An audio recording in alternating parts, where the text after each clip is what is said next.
Welcome back to another episode of Southside Fishing. Everybody that's new here, my name is Nick, and we fish on this channel. Today's video is going to be a review on the rod, the Loomis NRX 853C, I believe it is. I've had this rod for multiple months now, and I feel like I can actually do somewhat more of an in-depth video review on it. I don't really, wait, am I in focus? No, I wasn't.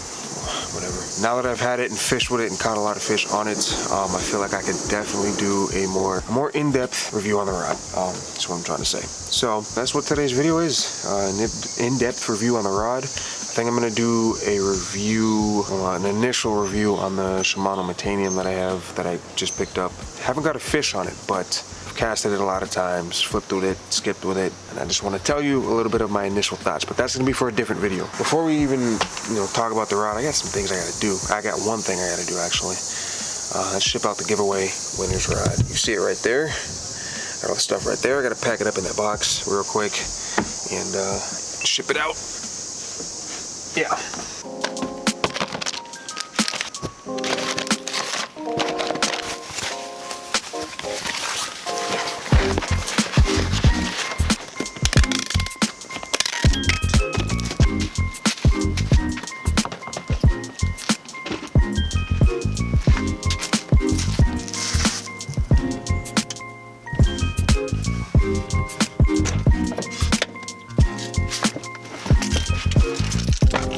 Crap, it's hot in here.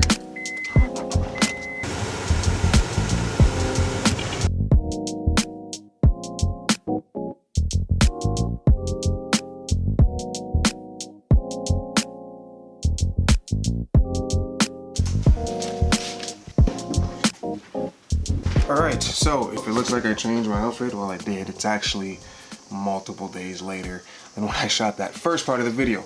Just shipped the rod, not just, but I shipped it probably about a week ago. So it should be coming very, very soon for the giveaway winner. And hopefully you enjoy the rod, the reel, the line, the baits. Hope you catch something on it. Yeah, and thanks for the continued support.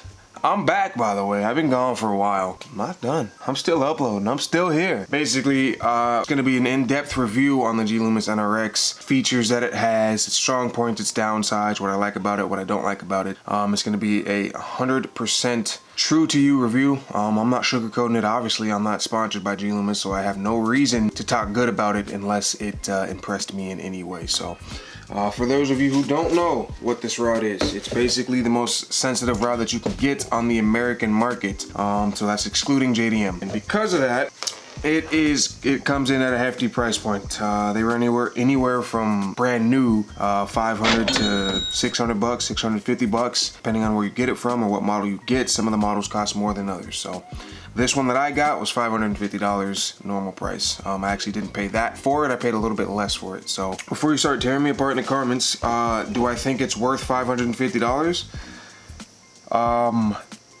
No. I don't think it's worth $550. I honestly don't think any rod is worth $550. I think you could drop down honestly to 400 bucks and that would be a very fair price point for this rod. Yeah, I understand it's handmade in Washington State. It's a great rod, don't get me wrong, but it's just up there in price.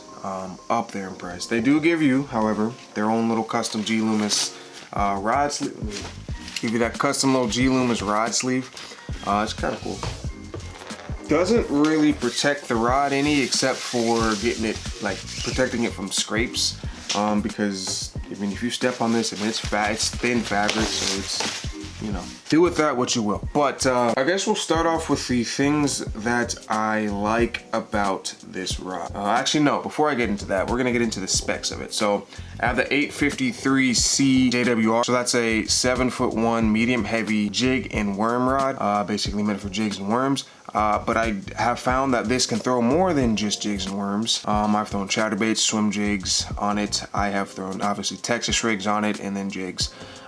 It's rated anywhere from 3/16 of an ounce all the way up to 5/8 of an ounce. I found that if I'm throwing something on this, I'm gonna stay below half ounce. Reason being is when you get to half ounce, it does feel especially when you add a trailer onto the bait, it does feel a little bit underpowered. That doesn't mean that it is, it just feels like it's a little underpowered with that tip for that heavy of a weight. Even though, you know, ½ ounce is still below 5/8 of an ounce, just by a tad, just feels a little underpowered. So I found myself sticking to 3/8 of an ounce, or 1/4 ounce, or below that if what I'm throwing calls for that. Now once you get that low, you gotta have a reel that's gonna be able to cast something that light, which is why I paired it up with the Shimano Titanium 2016 version. I'm gonna actually do a review on this in a separate video coming very, very soon. Let me know if you guys want to see that, and I'll get that done for you guys. I found that sweet spot for this is right at 3/8 ounce. So I throw a lot of 3/8 ounce chatterbaits. I throw a lot of 3/8 ounce jigs, swim jigs, Texas rigs, but that's pretty much all I've used this rod for. I have thrown dark sleepers. Obviously I do have a dark sleeper on it, and actually this is a ½ ounce dark sleeper, so it's a little bit on the heavier side, but it throws it very well. It's a really nice rod. Don't get me wrong, I don't want to talk bad about it because it's a nice rod. I'm gonna show you the bend on it, the parabolic bend on it, so you guys can kind of get a feel for how this rod kind of works without actually holding it. So I don't know if you guys can see that, but this rod has a lot of tip, but that backbone kicks in, you know, right around that 4th and 5th guide on here. And then it gets pretty stout, but that tip is very soft. I know that's probably not the best way to demonstrate it, but if you've watched my channel for any amount of time, you'll see how the action of this rod is when I catch fish on it. But that little bit of a softer tip helps a lot with being able to throw more than just jigs, hence chatterbaits. I have actually thrown spinnerbaits on this as well. That's something I forgot to say. Swim jigs, like I said before, that softer tip helps cast those out a little bit farther. And I mean, it's a really smooth casting rod. Maybe you haven't experienced something like this, but let's say, for example, we're gonna take my $80 Abu Garcia Vengeance rod, cast a 3/8 ounce jig, and then take my NRX and cast a 3/8 ounce jig. It's going to feel different. It's going to feel smoother. Even if that doesn't make sense, trust me, it's going to feel smoother. It's actually going to take a little less effort to get it farther out there. Yeah, I don't know. That's just the best I can explain it. You're gonna have to try it for yourself. But that's a little bit on the specs. I actually got carried away a little bit, so sorry. Let's talk about the sensitivity. Sensitive as hell. It's definitely the most sensitive rod that I own or have ever owned and ever fished with. And I have fished with a Daiwa Steez before, which is fantastic as well, don't get me wrong, but I do think this beats it out. I mean, I can literally feel every rock I'm going over, and some people don't believe that, but until you fish with it, dude, you can't say anything because it is freaking sensitive. This thing has 12 guides on it. A little segue into what I'm going to talk about next, the guides. The first 3 guides on this rod, so starting from the base up, the first 3 guides are actually Fuji Titanium SIC guides, and then the rest of the guides going all the way up to the tip, they call them recoil guides. The titanium, they don't look exactly like a normal guide, but the benefit of it is, 1, it's titanium, so it's really sensitive, and 2, you can actually press down or step on these and they'll pop right back to their normal position, so they won't crack like any other guides on another rod when you step on them. The reel seats, as you see, is very minimal. When you hold this rod, you've got at least 2 fingers sitting on the blank of the rod, so it's gonna be more contact with your hand to the rod, so it's gonna heighten that sensitivity. For example, this is just a St. Croix rod. You have 1 finger. Can you stop focusing on my face? You've got 1 finger pressing on that blank, and that's it. So that's as much sensitivity as you're gonna be able to feel. The Loomis, I mean, the gap for your fingers is a lot larger, as you see, so you're gonna be able to fit 1, 2, some people like putting 3 down there. I usually put 2. So you're getting more sensitivity, more feel, the more fingers you have on that blank. I gotta leave for work, which sucks. But let's kind of wrap this up. It is a fantastic rod. If you have the funds to get it, I do recommend getting it just to try it out.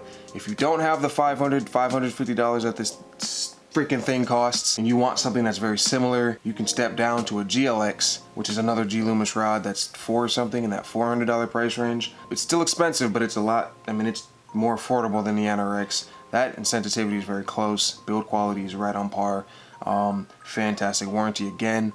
And if you don't have that money, if you don't have the funds for the $400 price point, if you can find them when they're in stock, because they always run out of stock. The Shimano X-Pride is, from what I hear, very sensitive for the dollar point, which is why they're always out of stock, because people know that they're fantastic rods. Now, I do have one coming on the way, and I'm gonna do another review on that. So that's another video coming. It's actually supposed to come today. That's at that $280 price point. That's a lot more affordable than the $550 price point. Hopefully you enjoyed the video. Hopefully it was a little bit informational. If you're looking into getting a new rod and have the funds, maybe this persuades you to get this rod. It's a hefty investment, but you're gonna be happy that you have the rod. So, guys, I'm gonna head out. I gotta go to work. Hopefully you enjoyed the video. If you did, leave a like. If you are new here, subscribe to join the family. You know, we fish here on this channel. We fish as much as we can, and we try to teach you guys how to do so and different techniques and different spots and stuff like that.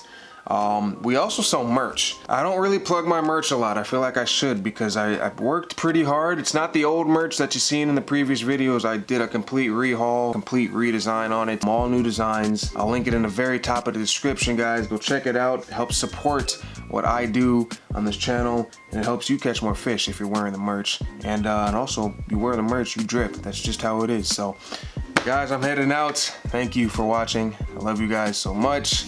And catch you on another episode of Southside Fishing. Stay drippy with the merch, and I'll see you guys later.